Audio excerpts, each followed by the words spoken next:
Le vent, il est très présent. C'est vrai qu'on vit complètement par rapport au vent, puisque la maison s'anime par rapport au vent. Et le bruit de la mer est quelque chose, je dirais, qui rythme complètement la maison, puisque suivant l'heure des marées, on a plus ou moins du mal à s'entendre. Pendant l'année, tous les 6 mois, on a presque un bonheur à pouvoir ouvrir la maison, ou même presque un bonheur à se renfermer sur soi quand on est en saison des pluies. Peut-être que quand on est plus à l'intérieur des terres, ce paradoxe saison des pluies, saison sèche, il se ferait plus en sécheresse et humidité dans la maison.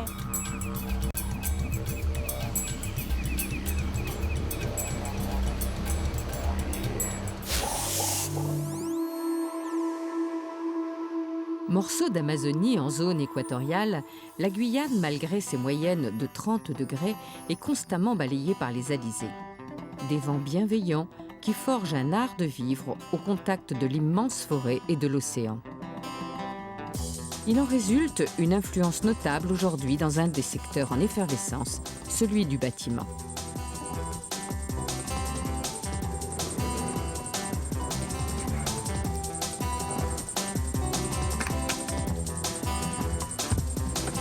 Avec une population à 70% de moins de 25 ans, la Guyane essaie de construire en respectant les normes environnementales.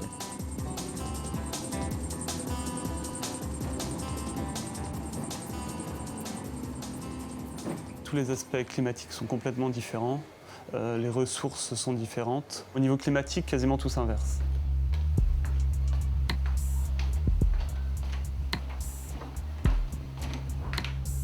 Alexis Autré, ingénieur à l'ADEME, l'Agence de la maîtrise de l'énergie, accompagne de ses conseils le pôle énergie des bâtiments. Ici, on va vivre beaucoup plus à l'extérieur qu'à l'intérieur. Il y a aussi beaucoup d'aspects culturels finalement dans la façon de construire qu'il faut qu'on prenne en compte ici et qui ne sont pas pris de la même façon en compte en métropole. Ici, on vit dans un bâtiment qui est beaucoup plus ouvert, on va facilement aller vers l'extérieur. On a plus facilement des bâtiments qui sont individuels aussi. On a des parcelles qui sont plus grandes parce qu'en fait, la grosse différence aussi au niveau urbanistique entre la métropole et la Guyane et les autres DOM aussi, c'est qu'en Guyane, on est dans un pays vide.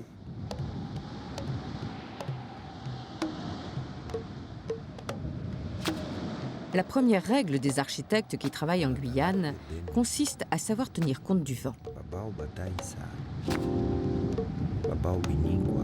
Les bords de littoral où sont implantés les principaux groupes urbains sont en permanence balayés par un souffle venu de l'Atlantique. Les constructions traditionnelles amérindiennes du littoral ou de l'intérieur restaient ouvertes afin de les laisser circuler. Le concept architectural du pôle culturel de Kourou est né d'une longue observation des lois naturelles. Kourou, c'est 75% de moins de 25 ans et 50% de moins de 20 ans aujourd'hui. Donc il était important de faire un effort considérable pour apporter des réponses pour les lieux d'accueil, d'activité, etc. Au bord du lac Chauda de Kourou s'ouvre le grand parvis du pôle culturel. Bernard Quémont, directeur de cabinet du maire, a travaillé à l'implantation de ce bâtiment qui concilie valorisation des vents et des bois d'origine de la forêt guyanaise.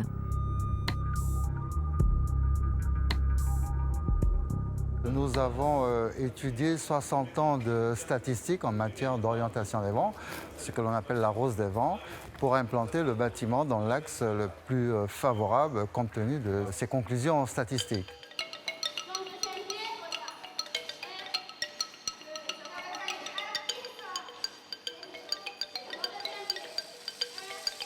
Nous avons donc 3000 m² de plafond en platelage polychrome.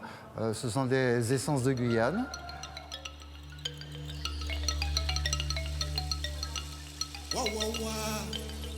Et c'était tellement avant-gardiste que le jury ne comprenait pas comment s'accrocher à la toiture au corps de bâtiment. Et donc je crois que la toiture a été l'objet qui a séduit le jury pour ce concours d'architecture.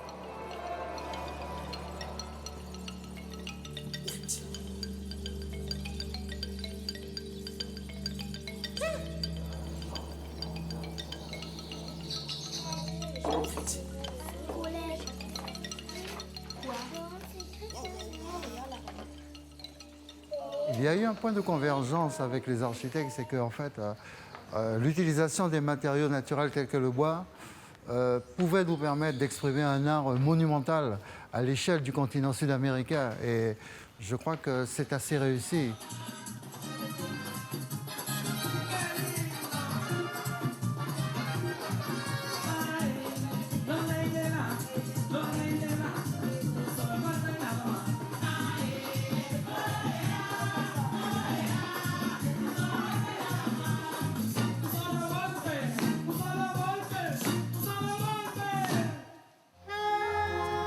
Thierry de Vimeux, secrétaire général de la préfecture, nous confirme que pour l'instant, l'exemplarité vient de l'effort public. Si on veut donner de l'ampleur à ce genre de démarche, il faut un portage politique fort pour arriver à convaincre tout le monde. Le bâtiment ancien dans lequel on se trouve, des années 70, il a déjà cherché à son époque à essayer d'être à un certain niveau de normes environnementales. Il y a des pare-soleils, il y a des choses comme ça, qui étaient le reflet d'une époque. On voit qu'aujourd'hui, il a ses limites. Mais quand on y juxtapose à côté un bâtiment qui, lui, respecte les normes d'aujourd'hui, c'est intéressant comme continuité, c'est intéressant pour expliquer aux gens, c'est intéressant comme image de marque.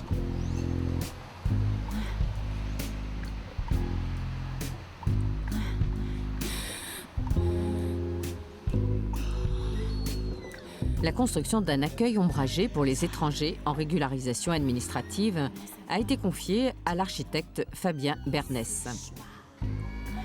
La solution que j'ai retenue, c'est de réaliser les façades exposées au soleil sans vitrage, absolument sans vitrage.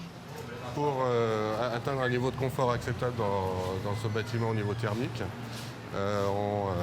j'ai fait donc ces deux façades en bois qui sont orientées à l'est et à l'ouest pour permettre au vent de passer à travers le bâtiment sans que l'humidité rentre.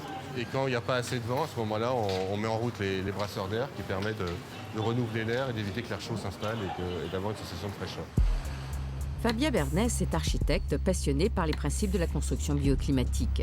Principes aujourd'hui reconnus par les labels Écodome. Le retour au bois doit lutter contre une image de modernisme venue d'Occident, pas toujours adaptée aux conditions locales. Au début, ne serait-ce que pour pouvoir mettre du bois dans la construction en Guyane, on a eu pas mal de résistance sur le fait, mais ça demande de l'entretien, ça ne va pas tenir, on a des difficultés. Il y avait une réticence qui s'exprimait là-dessus. À partir de là, nous, on a fait attention au bois qu'on allait utiliser et à quelle destination on allait utiliser. Alors, il y a eu toute une période où l'architecture traditionnelle bois, qui est très très bien adaptée aux conditions climatiques en Guyane, en termes de confort et de conception, a été un peu laissée de côté au profit de constructions plus récentes, qu'on considérait comme plus modernes en béton, qui étaient considérées comme une sorte d'évolution sociale. Il est aussi président de l'association AQUA, l'Action pour une qualité urbaine et architecturale amazonienne, qui regroupe des archis, des donneurs d'ordre, des élus, des maîtres d'ouvrage. Un groupe de professionnels engagés dans une démarche de développement durable. L'association vient de fêter ses 5 ans, donc c'est une association assez jeune qui regroupe une partie de la jeune génération des architectes. C'est plutôt des architectes, je suis quasiment le plus âgé de l'association, les autres sont plus jeunes que moi. C'est venu de quelques personnes qui ont eu envie de militer vraiment sur ce sujet-là. Parce que faire un bâtiment confortable et économe en énergie n'est pas très compliqué en Guyane. C'est moins compliqué qu'en Europe parce qu'on n'a pas à produire du chaud, on a juste à éviter d'avoir trop chaud. C'est donc pas du tout la même chose. Et puis c'est aussi, la Guyane aussi attire aussi pas mal de gens qui sont intéressés par le rapport à la nature, le rapport à l'écologie. Donc il y a une dynamique qui s'est mise en place comme ça. La population urbaine guyanaise ne se sent pas encore vraiment concernée par ces questions, en tout cas pas suffisamment pour donner son avis. Je ne crois pas qu'il y ait d'habitude en Guyane à ce niveau-là. D'autant plus que moi j'ai participé une fois, il y avait une réunion d'information qui était organisée par la mairie de Cayenne il y a très longtemps, dans le cadre de son plan de renouvellement urbain.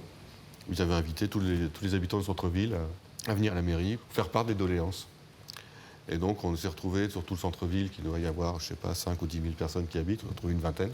Et le modérateur qui était là pour discuter, etc., était déjà très surpris qu'il n'y ait pas d'association de quartier à Cayenne. Il n'y a pas d'association de quartier à Cayenne. Donc on n'est pas du tout dans ces logiques-là de revendicatives qui peuvent exister comme en métropole, quoi. Mais c'est aussi une habitude peut-être de fatalisme, comme les gens ont l'habitude d'être comme ça, que ce soit comme ça. Ils n'imaginent pas nécessairement que ça puisse être autrement. Dans leurs opérations de réhabilitation, les sociétés d'économie mixte essaient de donner l'exemple. Les immeubles collectifs s'imprègnent des nouvelles contraintes.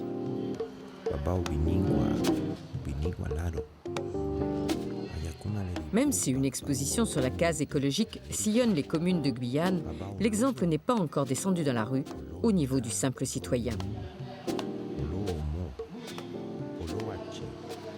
Il y a toute une réflexion à faire autour du bâtiment pour faire passer le message, mais ce n'est pas forcément instantané. Si on leur livre instantanément un bâtiment où il n'y a pas de climatisation, les gens vont se dire bon, c'est un bâtiment qui va être fait au rabais, et ça va être les riches qui vont avoir un bâtiment climatisé.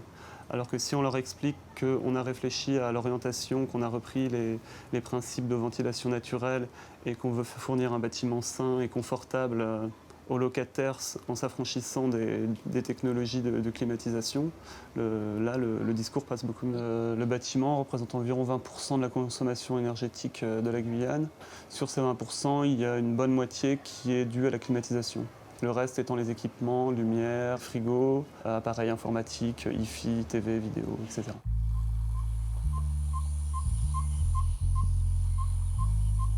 La climatisation consomme plus de 30% de la facture énergétique de la Guyane. Souvent le matin, à l'ouverture des bureaux, les circuits disjonctent sous la trop forte demande.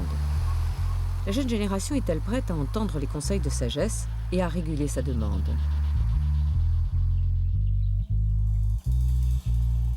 Pour les élèves qui font des études en bâtiment, hébergés au très moderne lycée de Balata, l'exemple est donné. Le bâtiment regarde vers la mer et s'allonge sous le vent.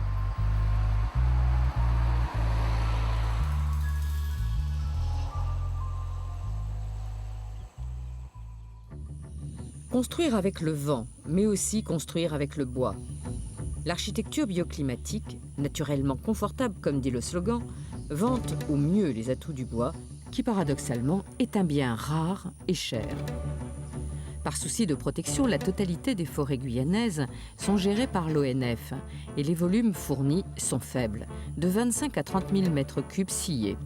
Les démarches de certification en cours, effectives en 2010, laissent présager une augmentation des volumes disponibles. Éric Berlioz dirige la CBCI. Il fait partie de cette deuxième génération de transformeurs qui croient au développement d'une filière bois qui fut longtemps engluée. Aujourd'hui, on est sur à peu près 1200 espèces. Et sur ces 1200 espèces, il y a approximativement 70 essences qui sont exploitées.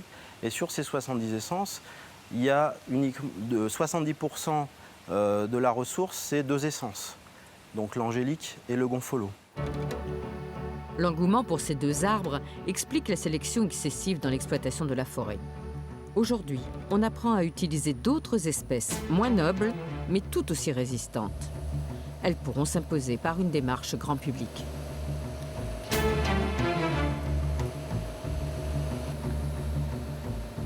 Le consommateur nous dit on veut de l'angélique, on veut du gonfolo, on veut de l'ébène. C'est après arriver à des dénominations beaucoup plus larges où on va parler de bois de charpente, par exemple. Donc là, on est devant un ouvrage, donc c'est un carbet, c'est pour du particulier, dans son jardin. L'image du bois, elle est en train de changer. Dans le raisonnement, je pense qu'il faut arriver à globaliser la démarche, c'est-à-dire non pas raisonner qu'en coût d'investissement. Maintenant, il est clair aussi qu'il y a un coût supplémentaire, mais qui est compensé à terme par une facture d'électricité moins élevée. Les années 70, en fait, nous ont fait oublier tous les principes qu'on avait avant. On pensait que l'architecture pouvait s'affranchir des éléments climatiques qui l'entouraient. On pensait qu'en suréquipant des bâtiments avec des climatisations, on pouvait mettre une grande baie vitrée orientée n'importe comment. Ça ne posait pas de problème parce qu'on pouvait compenser par d'autres équipements. Ça avait une image de modernité, forcément. Il y a finalement un petit peu une revanche du fait que les Occidentaux ont apporté leur technologie et on se rend compte au bout d'une trentaine, d'une quarantaine d'années que ça ne marche pas.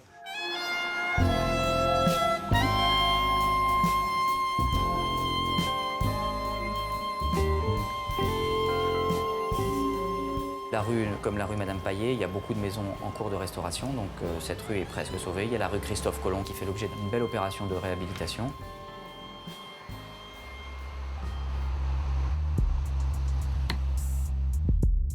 Laurent Chamou, architecte, fait lui aussi partie de cette jeune génération impliquée dans la démarche de développement durable. Il a participé à la réhabilitation du 54 de la rue Paillet, devenue une annexe du musée des cultures des Guyanes. Ça, c'est un foyer traditionnel. La cuisine était à l'écart de l'habitation, toujours à 1 ou 2 mètres, protégée par des auvents. Et on venait mitonner ces petits plats à l'écart, mais tout en étant phoniquement en liaison avec la famille.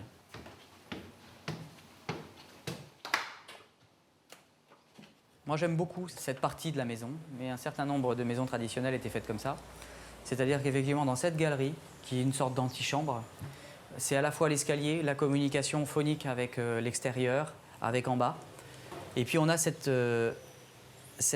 organisation des murs sous le vent pour amener la ventilation à sortir de la maison. Pour compléter ce dispositif, on trouve des persiennes qui sont totalement orientables. Et ça permet de gérer la lumière, l'intimité, un petit peu sur le mode des moucharabiés arabes, et puis éventuellement également la ventilation, si on souhaite, s'il y a trop de vent, on peut fermer. C'était naturel, c'est-à-dire qu'on n'avait pas recours à des modes comme aujourd'hui la climatisation où on appuie sur un bouton, mais tout à fait naturellement, on réglait sa ventilation par le biais de ses ouvrants, on réglait sa lumière, c'était de la vie du quotidien, c'était le quotidien. Là, on a la façade au vent, la façade face à l'Alizé. Et cette façade-là, elle est beaucoup plus fermée. On ouvre sur la rue. Et donc, la raison pour laquelle on a moins d'ouvrants, c'est d'abord, bien sûr, éviter un excès de ventilation dans la maison, mais c'est également préserver l'intimité. Et ça, c'est essentiel. Ça va? Vous êtes toujours là? Je suis né là, je meurs là, j'aime bien la phrase. Alors là, on rentre dans la partie contemporaine, et c'est là vraiment tout l'intérêt de la démarche d'un certain nombre d'architectes de Guyane, qui est de dire oui à la construction créole traditionnelle, et à sa restauration, à la valorisation du patrimoine, mais oui aussi à en prendre l'essence, mais pas en prendre les côtés qui ne sont plus adaptés à notre environnement d'aujourd'hui. Alors cette porte, c'est un élément plus moderne. C'est quelque chose que nous avons apporté dans le cadre de la réalisation de ce musée. C'est une forme de réponse à ces problématiques de sécurité tout en gardant cette logique de bioclimatique. On a déjà quand même un échantillonnage de bois qu'on a pris volontairement assez épais à 3 cm. En bois de Guyane, c'est bien robuste. Si les particuliers ont du mal à se mettre à ces rénovations, c'est que pour l'instant, les aides ou les défiscalisations accordées aux économies d'énergie en métropole sont moindres dans les dom-toms et récompensent mal ceux qui veulent économiser la climatisation. Il n'y a pas d'aides particulières qui sont apportées. En fait, il faut réfléchir à l'acte de construire de façon générale et replacer ça dans le fait qu'un bâtiment, ce n'est pas un outil de consommation comme une voiture, comme quelque chose qu'on va acheter tous les jours. Ça va avoir une durée de vie qui va avoir 30 ans, 40 ans, 50 ans. Et finalement, ce qu'on va investir au départ dans cette maison, ça va représenter que 20% du coût global de la maison. On va en payer 80% ensuite en électricité, en charge, en rénovation, etc. Réfléchir à l'acte de construire. Pas si simple en temps de crise. Dans le lotissement où il implante sa maison, Laurent Chamou, malgré son enthousiasme, n'arrive pas à convaincre ses voisins de passer au bioclimatique. Le but, c'est de faire de l'habitat bioclimatique parce qu'on peut le faire, on sait le faire. Vous voyez ici, il y a du vent, il y a du vent, ça souffle. Et on a donc cette création de la partie habitation de cette maison qui va être travers au vent.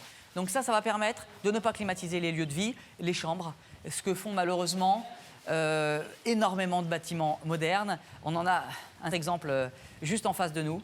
Et ça, si on pouvait l'arrêter, eh bien, on économiserait énormément d'énergie dans ce département, dans cette région, et y compris aux Antilles. C'est la même chose, le même principe.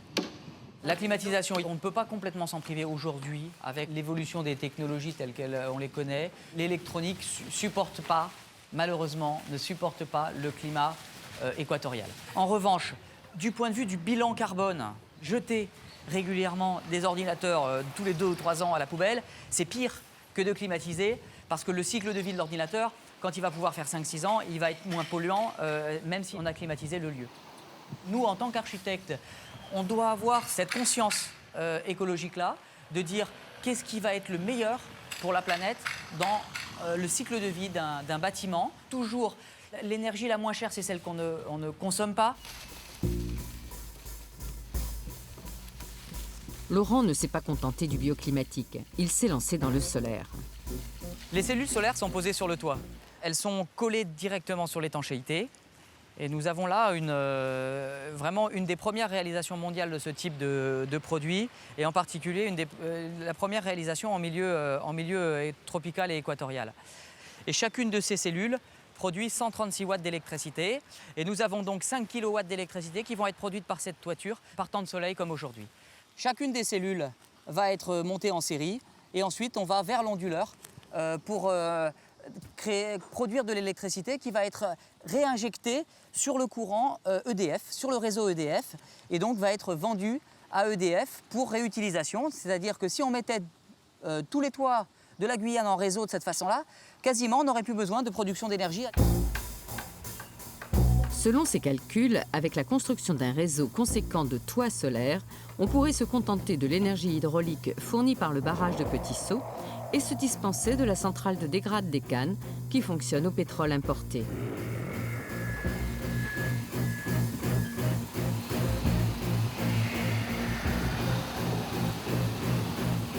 Et puis, n'oublions pas que ces principes de construction écologique se conjuguent avec l'image touristique que nous renvoie la Guyane. La richesse de la Guyane, c'est la nature, la forêt, la biodiversité. Les gens qui vont voyager ne cherchent pas le même confort et n'auront pas le même confort que par exemple dans d'autres DOM où il y a déjà des complexes touristiques qui sont des gros complexes touristiques. Ici, on va moins pour faire de la baignade et pour profiter des plages. C'est des gens qui ont plus développé une conscience écologique déjà et qui se rendent compte que finalement, cette forêt, elle est très précieuse et qu'il faut aller la visiter tant qu'elle est là. Et donc, c'est très intéressant pour la Guyane.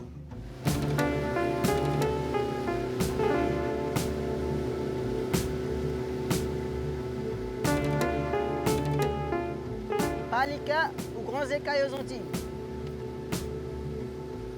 Grand héron cocoille ou grand gris, sa taille et sa couleur. C'est la deuxième plus grande espèce au monde. Je suis arrivé ici en 2000 en tant que stagiaire. Comme je connaissais un petit peu les noms locaux et un petit peu conduire une pirogue, tout ça. Donc on m'a gardé. Il faut dire que j'avais des bons formateurs à l'époque qui étaient sur place, qui donnent ce que je suis aujourd'hui. Voilà.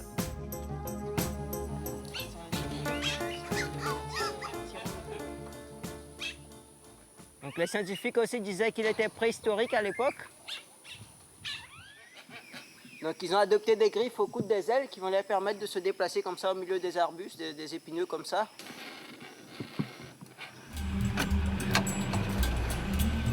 À droite, vous avez la ferme à Zébul.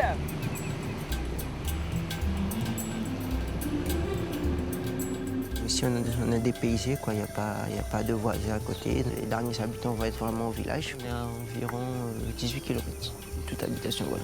Alison nous a conduits au Lodge des Marais, un carbet de bois flottant financé avec l'aide de l'Europe. Il accueille jusqu'à 35 personnes pour la nuit et 36 panneaux solaires assurent l'énergie quotidienne. Ça nous permet justement d'avoir la lumière, basse consommation, parce que si on en met beaucoup, ça fait une pollution lumineuse, on ne pourra pas profiter du milieu. Par exemple, le ciel étoilé, tout ça. Pour respecter le milieu naturel en saison sèche, on doit essayer de garder l'eau des marais, par exemple, qui est rejetée de la douche, des WC, donc on les garde dans des grosses cuves qu'on va ramener sur Cayenne. En saison des pluies comme ça va, quoi, on a du courant, ça se fait bien.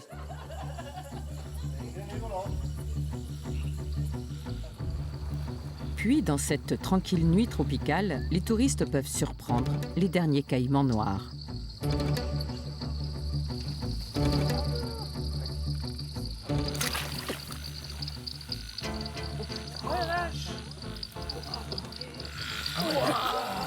Oh madame, faut faire jamais ça là, je tiens entre les deux yeux, mais si je tenais au niveau du cou, vous faisiez une mort.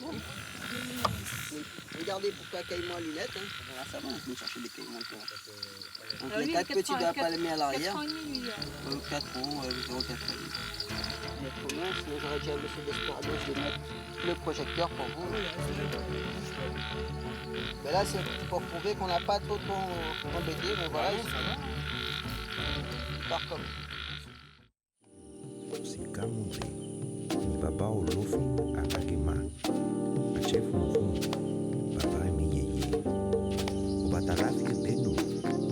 Entre tradition et modernité, l'image d'une architecture innovante et écologique s'impose doucement en Guyane, à l'image de ce carbet flottant ou aux maisons qui ont été construites dans les arbres et sont dédiées aux écotouristes.